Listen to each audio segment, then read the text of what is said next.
Hello everyone, this is the Marian Catholic coming to you with charity and clarity.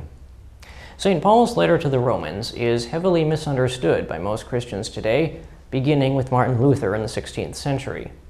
In his attempt to assert that Christians are saved by faith without the necessity of good works, Luther was compelled, on the basis of his own fallible reasoning, to rewrite Scripture by eliminating the book of James from the Bible and by inserting the word alone into the text of St. Paul's letter to the Romans, where he says that we are saved by our faith. The word alone did not appear in the original Latin text, translated by St. Jerome. The reality is that the Protestant doctrine of sola fide, or faith alone, is inconsistent with the Bible. We're all familiar with the passage of James, where it says, "What shall it profit, my brethren, if a man says he has faith and has not works? Shall his faith be able to save him? If a brother or sister be naked and want daily food, and you say to them, Go in peace, be warmed and filled, yet do not give them the things that are necessary for the body, what shall it profit? So faith also, if it has not works, is dead." It's easy to understand why Protestants today reject the validity of the book of James, because on the surface it appears to be contradicting Paul in the book of Romans. A closer inspection, however, reveals that the two books do not contradict each other at all, but actually complement each other. This can be demonstrated by the passage where St. Paul says that we account a man to be justified by faith without the works of the law. Notice the choice of words here. St. Paul says that we are justified by faith, not by the works of the law.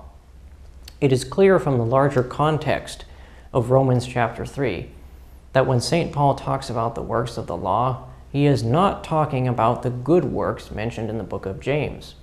Rather, he is talking about the works of the old Mosaic covenant, which have been rendered obsolete by the redemption accomplished by Christ on Calvary, thereby ushering in a new law.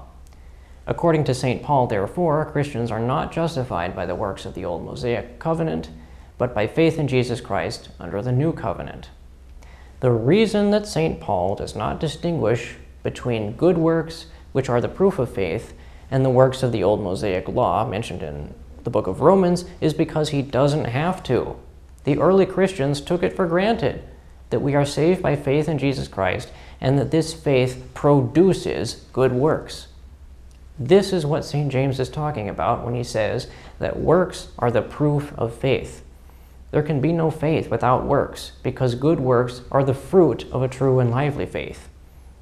This idea that faith and works are inseparably connected is consistent with the rest of the Bible. In Matthew 25, our blessed Lord separates the just from the wicked based on the works that they have done. He does not judge them by their faith alone. Rather, he judges their faith by their actions. The people that went to heaven were the ones who fed the hungry and clothed the naked and comforted the sorrowful and visited the sick and imprisoned. They were the ones who did good works for their neighbor. But the people who did not help their neighbor in time of need were damned. Sounds eerily similar to the passage of James, doesn't it? Where the Christian comes up to his neighbor and prays for peace upon him, but does nothing to help him. Christ himself has said that the tree which does not bear good fruit will be cut down and thrown into the fire. As the value of a tree shall be known by its fruit, so too the faith of a Christian shall be known by his works.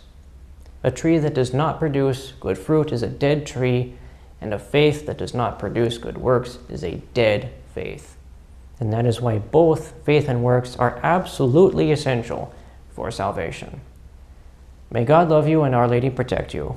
I am the Marian Catholic.